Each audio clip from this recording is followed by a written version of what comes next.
بسم اللہ والصلاة والسلام علی رسول اللہ اما بعد اعوذ باللہ من الشیطان الرجیم بسم اللہ الرحمن الرحیم یا ایہا الذین آمنوا اجتنبوا کثیرا من الظن ان بعض الظن اثم ولا تجسسوا ولا یغتب بعضکم بعضا ایحب احدکم ان یأکل لحم اخیہ میتا فکرہتموہ واتقوا اللہ۔ صدق اللہ العظیم۔ رب اشرح لی صدری ویسر لی امری واحلل عقدۃ من لسانی یفقہوا قولی سبحانک لا علم لنا الا ما علمتنا انک انت العلیم الحکیم۔ ناظرین، کبھی کبھار ہمارے ایک چھوٹے سے گمان، چھوٹے سے غلط گمان اور غلط خیال کی وجہ سے ہماری آپس کی رشتہ داری ختم ہوتی ہے، ہماری آپس کی دوستی ختم ہوتی ہے، ہمارے آپس کے تعلقات بگڑ جاتے ہیں، ہمارے آپس کی جو محبت ہوتی ہے، جو الفت ہوتی ہے، وہ نفرت میں بدل جاتی ہے۔ بہت ساری دیگر وجوہات کے ساتھ ساتھ اس کی ایک مین وجہ یہ ہے کہ ہم کسی کے بارے میں اچھا گمان نہیں رکھتے، بلکہ ہمیشہ یہ کہتے ہیں کہ یار اس نے یہ جو بات کہی ہے لازماً اس میں اس کا کوئی مقصد ہے، اس نے مجھے کہا کہ یہ کام اس طرح کرو، اس میں اس کا کوئی مقصد ہے، اس نے جو مجھے اس کام سے روکا ہے اس میں اس کی کوئی لالچ ہے۔ یعنی ہمیشہ سے دوسروں کے بارے میں برے خیالات، برے گمان، اس کی وجہ سے ہماری جو آپس کی محبت ہوتی ہے وہ نفرت میں بدل جاتی ہے۔ اور بسا اوقات ہم دیکھتے ہیں کہ ہمارے خاندان آپس میں ٹوٹ جاتے ہیں، بلکہ ٹوٹنا تو درکنار ان میں آپس میں دشمنی بڑھ جاتی ہے اور پھر اس کی وجہ سے قتل و غارت تک بات پہنچتی ہے۔ یہ اس لیے کہ ہم اسلام کی جو تعلیمات ہے، جو اسلام نے ہمیں کہا ہے کہ دیکھیں بدگمانی سے بچو، لیکن ہم نے اس بدگمانی کو اپنا لیا اور دوسروں کی جاسوسی، دوسروں کی غیبت، دوسروں کے عیب کریدنا، دوسروں کے اندر برائی تلاش کرنا اور پھر اس کو دوسروں کے سامنے یعنی ہم اپنے عیب کو چھوڑ کے دوسروں کے پیچھے لگ گئے۔ تو جب ہم دوسرے کے پیچھے لگیں گے تو ظاہر سی بات ہے کہ کوئی اور ہمارے پیچھے لگے گا، وہ ہمارے عیبوں کو تلاش کرے گا، یا پھر جس کے عیب ہم تلاش کرتے ہیں وہی شخص ہمارے عیب تلاش کرے گا، اس کے دل میں بھی ہمارے لیے نفرت، ہمارے دل میں بھی اس کے لیے نفرت۔ یہ مین وجہ یہی ہے کہ جو اللہ رب العزت نے ہمیں حکم دیا، جو رسول اکرم صلی اللہ علیہ وسلم نے ہمیں حکم دیا کہ بھئی بدگمانی سے بچو، یا ایھا الذین آمنوا اجتنبوا کثیرا من الظن، بدگمانی سے بچو، ان بعض الظن اثم۔ ایک بات اور، صرف دنیا میں اس کا نقصان نہیں ہے کہ ہمارے خاندان ٹوٹ گئے، ہماری دوستی ختم ہو گئی، ہماری رشتہ داری ختم ہو گئی، ہمارا آپس میں آنا جانا ختم ہو گیا، تعلقات، بلکہ ان بعض الظن اثم، بعض بدگمانیاں بہت بڑے گناہ کی صورت میں ہمارے سامنے پیش ہوں گی قیامت کے دن۔ صرف محض ہمارا ایک خیال، ہماری ایک سوچ ہمارے لیے گناہوں کا ایک پہاڑ بن سکتی ہے۔ ہماری ایک سوچ ہمارے صدیوں کے تعلقات بگاڑ سکتی ہے۔ ہماری ایک چھوٹی سی سوچ، 1-2 سیکنڈ کی سوچ، ہمارا ایک خیال ہماری رشتہ داری کی جو محبت ہوتی ہے اسے ختم کر سکتی ہے۔ تو کیوں نہ ہم اپنی اس سوچ کو ٹھیک کریں، اپنے اس خیال کو ٹھیک کریں، جو ہماری سوچ الٹی گھوم رہی ہے اس کو ہم سیدھا گھمائیں۔ جو بندہ کوئی بات کہے ہم اس کے بارے میں اچھا گمان رکھیں کہ یار اس نے یہ بات کہی ہے، اس میں یہ میرے لیے بھلائی چاہتا ہے، یہ جو فلاں میرے ماموں نے، میرے چاچو نے یہ بات کہی ہے، یہ کام اس طرح کیا ہے، اس میں وہ ہمارے آپس کے تعلقات خراب نہیں کرنا چاہتا بلکہ اس کو آپس میں مزید مضبوط کرنا چاہ رہا ہے۔ یعنی ہم صرف محض ایک گمان کریں تو ہماری اس کے ساتھ بھی محبت بڑھے گی، اور اگر اس نے ہمارے لیے برا سوچا ہے تو یقیناً اسے اپنے اس برے سوچنے کی شرمندگی ہوگی، اور ہوتی بھی ایسے ہی ہے۔ جب ایک شخص آپ کے بارے میں برا سوچتا ہے تو آپ اس کے بارے میں اچھا سوچیں، آپ اس کے بارے میں اچھا گمان رکھیں۔ تو جب اسے آپ کے ارادوں کا، آپ کے خیالات کا، آپ کی فکر کا، آپ کی سوچ کا اندازہ بھی ہو جائے، اس کو اپنے کیے پہ بڑی شرمندگی ہوگی، بہت ہی ندامت ہوگی۔ ہو سکتا ہے بلکہ ہوگا بھی ایسے ہی کہ وہی شخص اٹھ کے آپ سے معافی مانگنے کے لیے آ جائے۔ یہ کس لیے؟ اور اگر ہم یہ سوچ کو الٹا گھما کے کہیں، اگر وہ اچھا سوچ رہا ہے اور ہم کہیں وہ ہمارے لیے برا سوچ رہا ہے، تو اس کے دل میں بھی ہمارے لیے نفرت پیدا ہوگی۔ جب وہ ہمارے اندازوں کو، ہمارے ارادوں کو جان لے گا کہ بھئی دیکھیں میں اس کے لیے کیا سوچ رہا ہوں، میں اس کے لیے کیا چاہ رہا ہوں، اور یہ آگے سے میرے لیے کیا چاہ رہا ہے، تو یقیناً محبت جو ہے نا وہ نفرت میں تبدیل ہوگی۔ اسی لیے رسول اکرم صلی اللہ علیہ وسلم نے فرمایا ایاکم والظن فإن الظن اکذب الحدیث، بدگمانی سے بچو۔ بدگمانی ہی اگرچہ ہم اس کو اپنے زبان سے اس کو تلفظ نہ دیں، اس کو ہم الفاظ میں ادا نہ کریں، اس کو ہم نہ بولیں، لیکن صرف محض یہی گمان جو ہے نا یہ سب سے جھوٹی اور بدترین جھوٹ ہے، اکذب الحدیث۔ باتوں میں سب سے جھوٹی بات یہی ہے کہ آپ کسی مومن شخص کے بارے میں بدگمانی کریں، اور یہ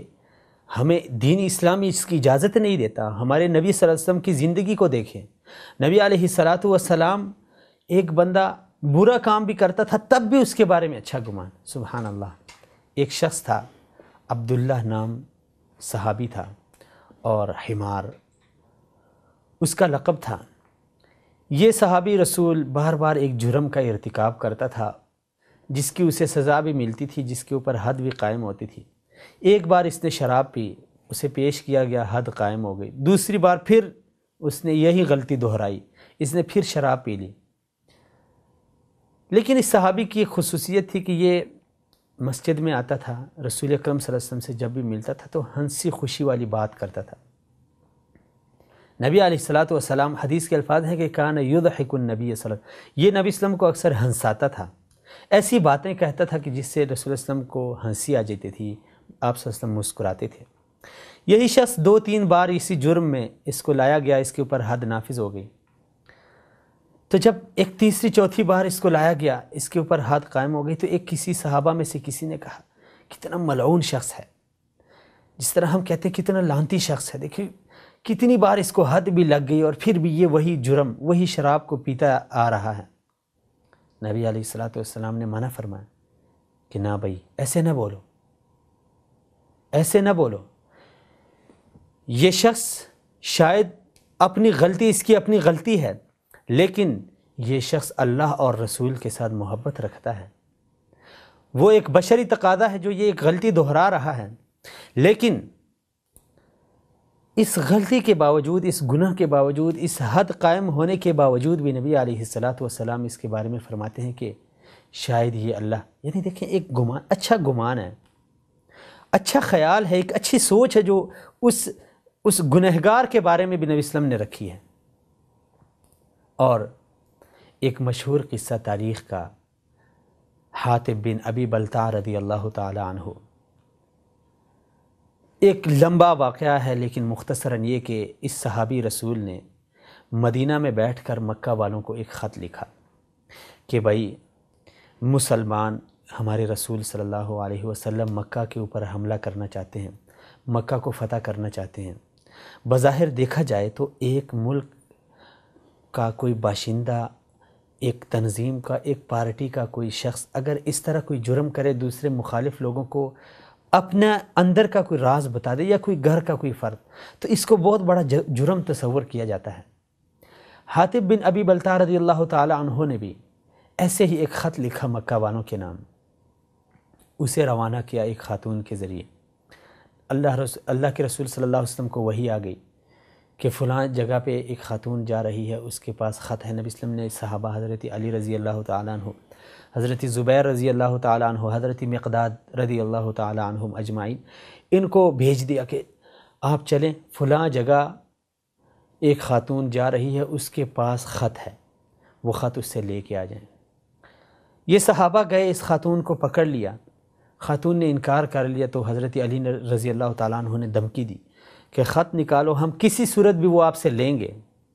کیونکہ رسول اکرم صلی اللہ علیہ وسلم کی بات جھوٹی نہیں ہو، خط آپ کے پاس ہے، نکال دو، جیسے کیسے بھی ہو نکال دو، ورنہ ہم آپ کے ساتھ زبردستی کر کے اس خط کو لیں گے، ہم کوئی اور طریقہ کار استعمال کر کے وہ خط لیں گے، اسی لیے ہم نہیں چاہتے کہ آپ کو ہم تکلیف دیں، بس ہم چھپ کر کے خط دے دیا، خاتون نے اپنے بالوں سے نکال کے دے دیا۔ واپس آئے، نبی علیہ الصلاۃ والسلام نے حضرت حاتب بن ابی بلتع رضی اللہ تعالیٰ عنہ سے پوچھا کہ بھئی یہ تم نے کیا کیا؟ اتنا بڑا جرم، دیکھیں جرم ہے، اب سوچیں، ایک ملک کی، ایک معاشرے کی جاسوسی کرنا، کیا وجہ بنی کہ تم نے ایسا کیا، مکہ والوں کو یہ خط لکھا؟ اس صحابی رسول نے کہا کہ یا رسول اللہ میرے بارے میں جلدی سے کام نہ لے، نہ میں مرتد ہوا ہوں، نہ میں دین سے پھر گیا ہوں، نہ میں نے بغاوت کی ہے، بس ایک مجبوری کے تحت میں نے یہ کام کیا ہے، اور وہ مجبوری یہ ہے کہ مکہ میں یہ جہاں پہ جتنے مہاجرین صحابہ مدینے آئے ہیں ان کے کوئی نہ کوئی وہاں پہ رشتہ دار ہیں، اور جو ان کے مال اہل و عیال کی حفاظت کریں گے، اگرچہ وہ مکہ میں ہیں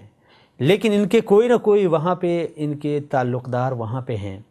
جو ان کو اہل عیال کی حفاظت کریں گے، اور میرا وہاں پہ کوئی نہیں ہے، جو اس طرح کوئی شخص نہیں ہے، اس طرح کوئی تعلق والا شخص نہیں ہے جو وہ میرے اہل و عیال کی حفاظت کرے، اس لیے میں نے مکہ والوں کی ہمدردی کے لیے تاکہ وہ میرے اہل و عیال کو کوئی تکلیف نہ پہنچائیں میں نے یہ خط لکھ دیا، یہ میری ایک مجبوری تھی، میں نے ایسے کر دیا۔ صحابہ کرام اس صحابی کی اس عمل پہ بہت شدید غصے میں آئے، کھڑے ہوئے، یا رسول اللہ حکم دے ہم اس منافق کی گردن اٹھائیں۔ نبی صلی اللہ علیہ وسلم نے کہا نہ بھائی،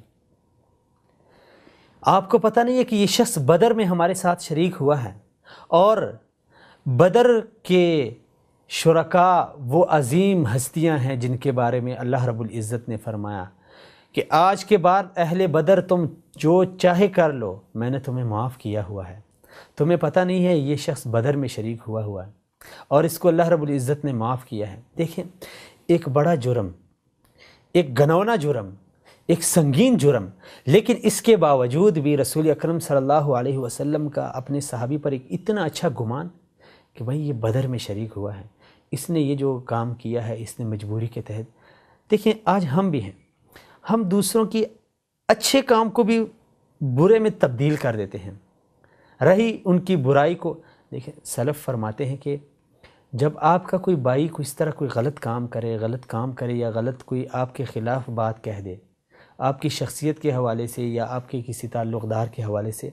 تو آپ اس کے لیے 70 عذر تلاش کریں، یعنی یہ ایک مثال ہے جو زیادہ پہ دلالت کرے، یعنی آپ اس کے لیے کئی عذر یار اس نے یہ بات کہہ دی ہے، ہو سکتا ہے اس نے اس وجہ سے کہی ہو سکتا ہے اس نے اس وجہ سے کہی ہو سکتا ہے اس کا مطلب۔ دیکھیں اتنے عذر آپ تلاش کر کے اس کو آپ بری و ذمہ قرار دیں، اور اگر آپ کے ذہن میں کوئی عذر نہیں آ رہا، جس طرح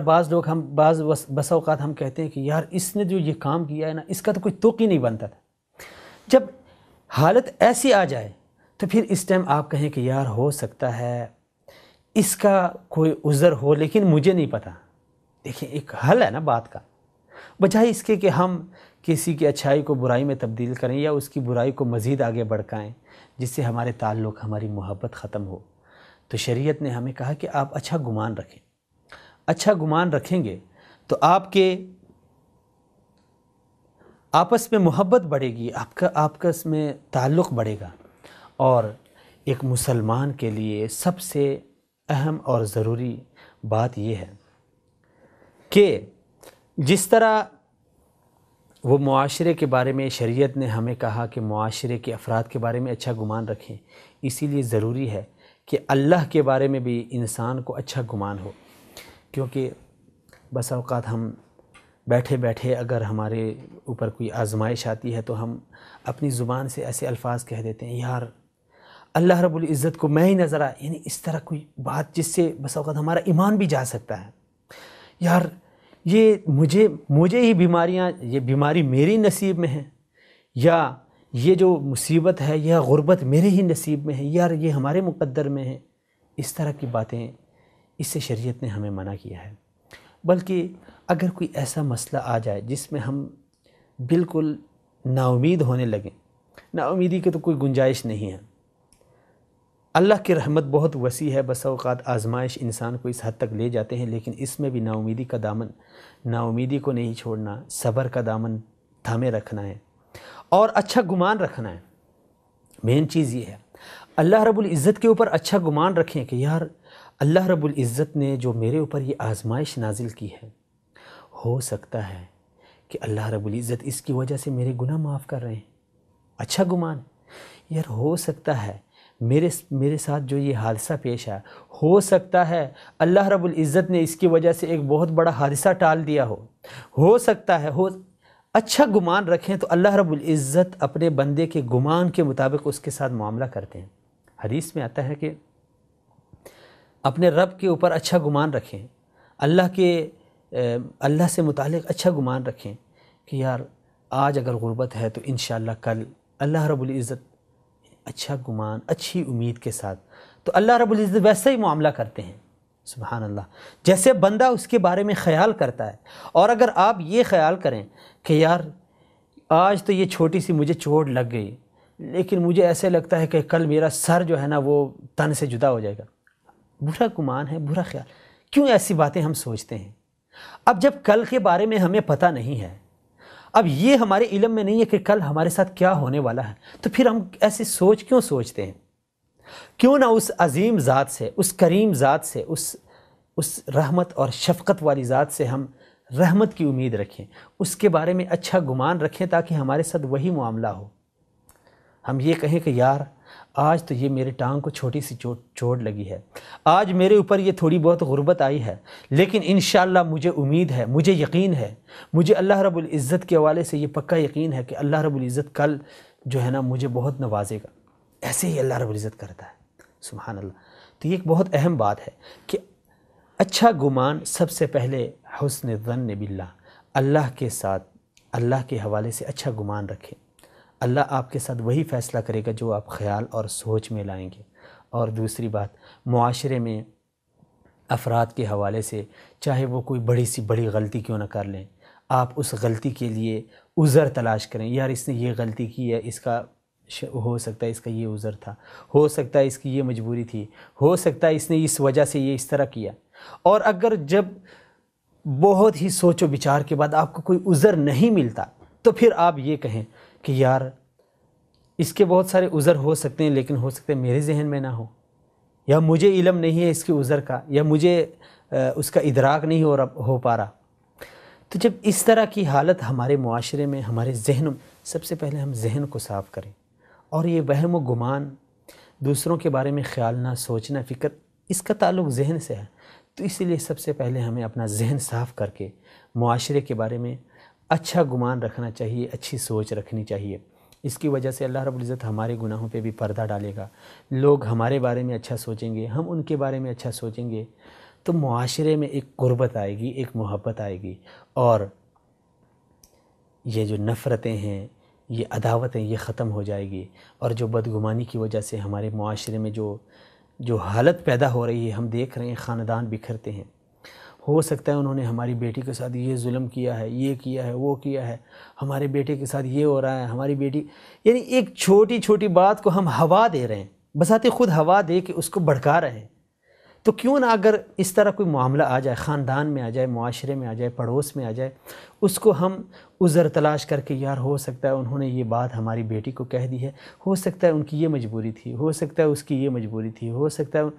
تو اس سے ہمارے دل میں جو نفرت ہوگی وہ محبت میں تبدیل ہوگی۔ اللہ کریم سے دعا ہے کہ اللہ رب العزت ہمیں یہ اخلاقی صفات اپنانے کی توفیق عطا فرمائے، جس سے انشاءاللہ الرحمن ہمارے خاندانوں میں، ہمارے گھروں میں، ہمارے معاشرے میں، ہمارے ملک میں اور ہمارے دلوں میں آپس کی محبت بڑھے گی اور نفرتیں ختم ہوگی۔ اسی لیے اسلام کا بھی یہی پیغام ہے، محبت عام کرو اور نفرتوں کو ختم کر دو۔ اگلے پروگرام میں دوبارہ ملتے ہیں، تب تک کے لیے السلام علیکم ورحمۃ اللہ وبرکاتہ۔